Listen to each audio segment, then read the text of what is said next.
Nous sommes avec Younes Belfella, enseignant-chercheur à l'Université Paris 8 et directeur du MedFocus Think Tank. Bonsoir, merci d'être Bonsoir. avec nous sur notre plateau. Sur la situation des otages, d'abord, c'est toujours très confus. C'est un flou qui est volontairement entretenu par le Hamas.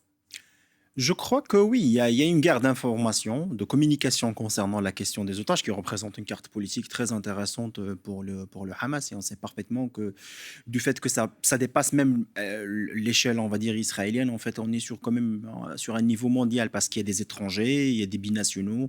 Donc on voit la mobilisation des États-Unis, de la France, de pas mal de pays de l'Occident pour négocier avec le Hamas à travers le médiateur égyptien ou qatari afin de libérer les otages. Ça commençait, bien évidemment, il y avait un signal très fort la semaine dernière. On était quand même sur 4 personnes, entre 2 Américaines et 2 autres personnes qui étaient aussi des DB nationaux. Donc, ce qui fait que... Et cette annonce que des hôpitaux se préparent en Israël à accueillir d'éventuels otages, c'est un signal encourageant pour les familles Je crois que oui, sachant bien que l'autre côté, c'est-à-dire le Hamas, annonce quand même qu'il y a des morts parmi les otages, une cinquantaine quand même de morts. Maintenant, ça ce va... qui est invérifiable. C'est à vérifier et je crois que ça aussi, ça dépend de l'opération militaire israélienne. Aujourd'hui, on parle d'une intensification des opérations. Si Israël fait une opération terrestre de grande envergure dans la bande de Gaza, ça veut dire qu'elle a fait le deuil de ses otages. Donc ça aussi, c'est à prendre en considération. Donc, on va faire un point justement, ouais. pardon, je me permets de vous couper, puisqu'on va faire un point justement sur la situation des combats à l'heure actuelle entre l'aviation israélienne qui continue de bombarder la bande de Gaza et l'armée qui dit aussi avoir mené une nouvelle incursion terrestre dans le territoire palestinien. Le Hamas qui lui poursuit aussi ses tirs de roquettes. On fait le point avec Pierre Leduf. Des tirs d'artillerie de l'unité d'élite de la marine israélienne. D'après ces images diffusées par l'armée, les commandos marines de Tsahal ont pris part au raid de la nuit dernière dans la bande de Gaza. Comme la nuit précédente, ces chars ont fait une incursion ciblée selon les autorités dans l'enclave palestinienne. Des avions et des drones ont également été utilisés pour viser à l'est de la ville de Gaza.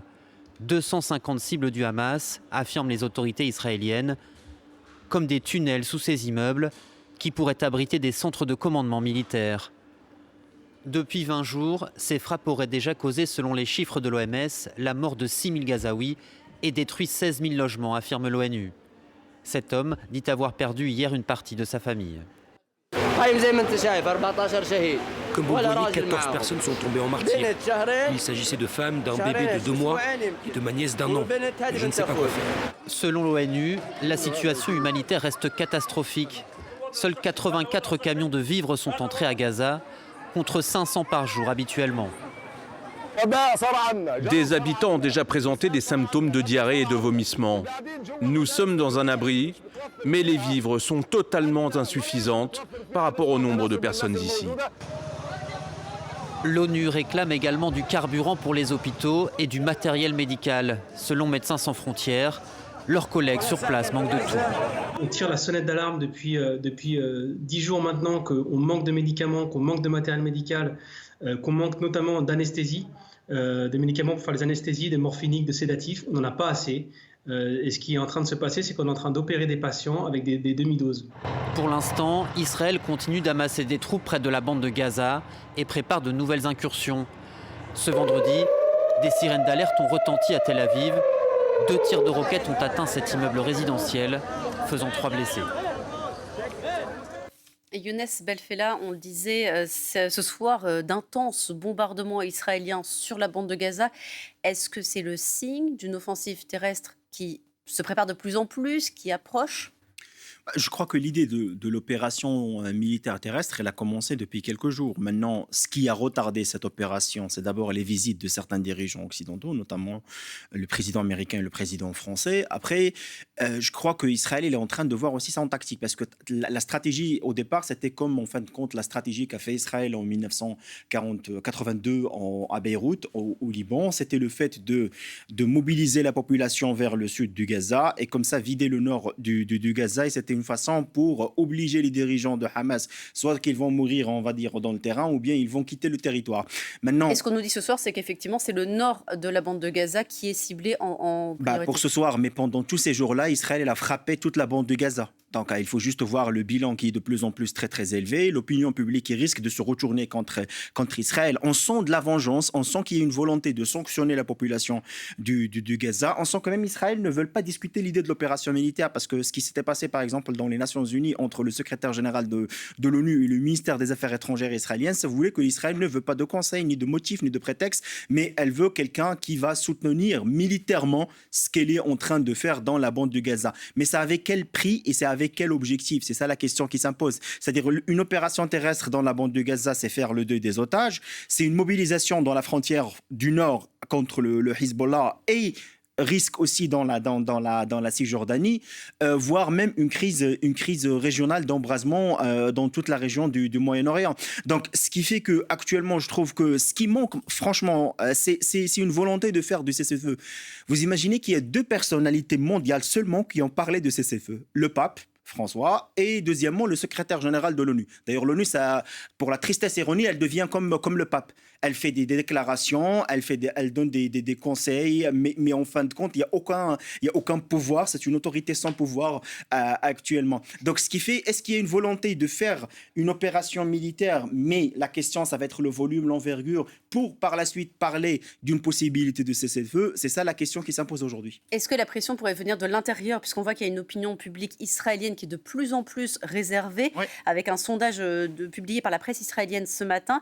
Vendredi dernier, 65% des personnes interrogées étaient favorables à une opération terrestre immédiate et une semaine plus tard, elles ne sont plus que 49%. Mais je crois que l'opinion publique israélienne, avec la presse israélienne qui est libre, il a bien compris ce qui se passe. C'est-à-dire qu'il parle d'une guerre qui est déjà perdue, parce que Israël militairement, certes, elle est plus forte, mais politiquement, elle a perdu cette guerre. Même sur la question de l'opinion publique et sur la question de l'image. Donc pour l'opinion publique israélienne actuellement, la question principale, c'est les otages. Et on voit qu'il y a quand même une certaine primauté donnée aux otages binationaux par rapport aux otages israéliens. Ça représente une pression très forte sur le gouvernement de Benjamin Netanyahou, qui lui attend bien évidemment une crise politique par la suite, une reddition des comptes, soit par les députés ou bien par les partis politiques ou même par l'opinion publique israélienne en général. Mais aussi, il y a une question d'ouvrir d'autres fronts, c'est-à-dire de faire une guerre téléguidée contre l'Iran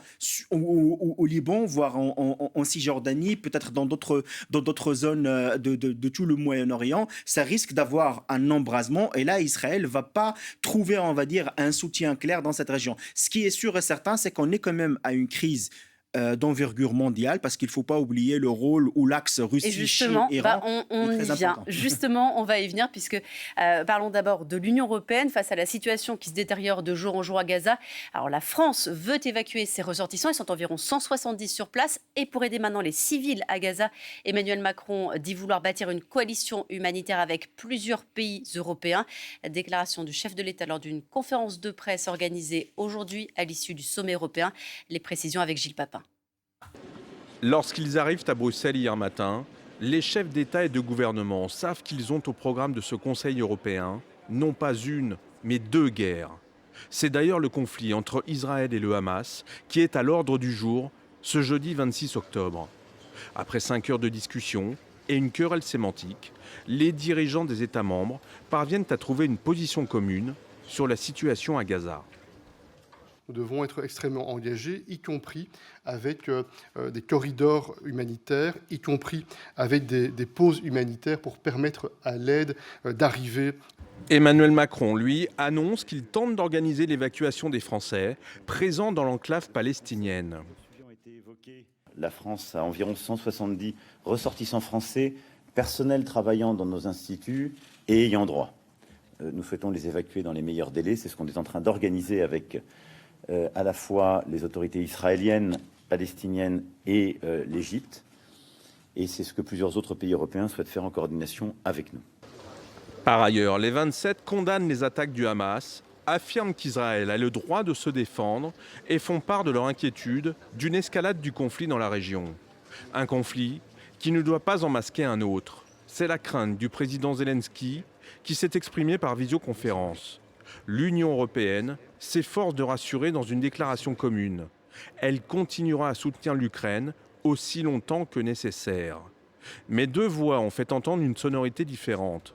Le nouveau Premier ministre slovaque, Robert Fico, ici à gauche, qui souhaite l'arrêt des livraisons d'armes, et le Hongrois Viktor Orban, qui s'est dit fier d'avoir serré la main de Vladimir Poutine lors de leur rencontre en Chine la semaine dernière. Pour le dirigeant luxembourgeois Xavier Bettel, c'est un bras d'honneur à l'Ukraine. Le sommet prendra fin avec des discussions sur la migration et la compétitivité de la zone euro. Et voici que Moscou annonce vouloir jouer un rôle diplomatique au Proche-Orient, mais c'est avec le Hamas et l'Iran que les Russes entament des pourparlers. À Moscou, le correspondant de France TV, Luc Lacroix.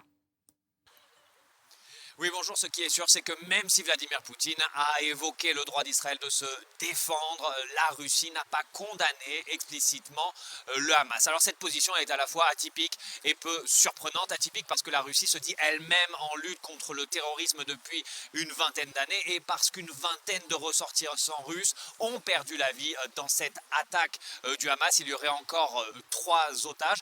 Peu surprenante parce que la Russie essaye de se présenter comme le champion du Sud global, un peu comme le faisait à l'époque soviétique l'URSS avec la cause palestinienne. Le Hamas est aussi l'allié de l'Iran, lui-même allié à la Russie. En fait, ce qu'essaye de rejouer la Russie, c'est l'opposition avec le camp occidental qu'il y a sur le terrain ukrainien.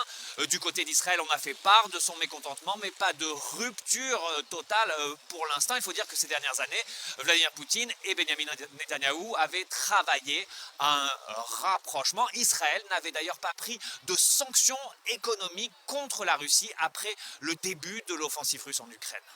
Younes Belfella, la Russie opportuniste avec ce conflit.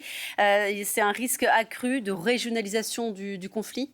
Voire de l'internationalisation de ce conflit, parce que la Russie veut vraiment renforcer la fracture entre l'Occident et le Sud global, et donc profite de cette crise pour s'imposer en tant qu'acteur très important. Il faut rappeler quand même que la Russie elle a des intérêts militaires, sa présence à travers une base militaire en Syrie à la base de Tartos, et donc effectivement, il y a quand même un axe qui est en train de se dessiner avec le Hamas, avec le rôle de l'Iran interposé entre les deux, mais l'axe principal, c'est la Chine, la Russie et l'Iran, qui ont des intérêts militaires, qui ont des intérêts sur le plan énergétique, et donc ils ont une volonté de faire un retrait américain occidental, on va dire, de cette région, et de se poser en tant qu'acteur accepté par les autres puissances, ou on va dire au moins par les puissances régionales. En contrepartie, on voit qu'il y a une politique française pour le Moyen-Orient, c'était toujours le cas, mais au niveau européen, il n'y a pas une politique européenne pour le Moyen-Orient. C'est-à-dire les divergences au niveau de l'Union européenne, c'est par rapport à la position de la France, on l'a vu en Italie, en Espagne,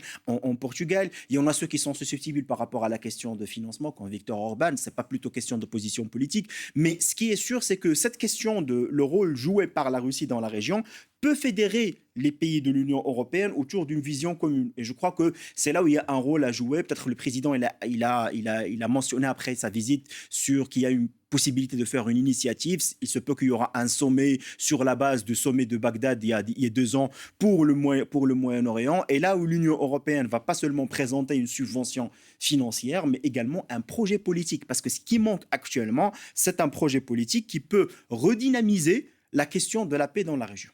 Merci beaucoup Younes Belfella d'être venu décrypter cette actualité au Proche-Orient ce soir sur le plateau de France Info.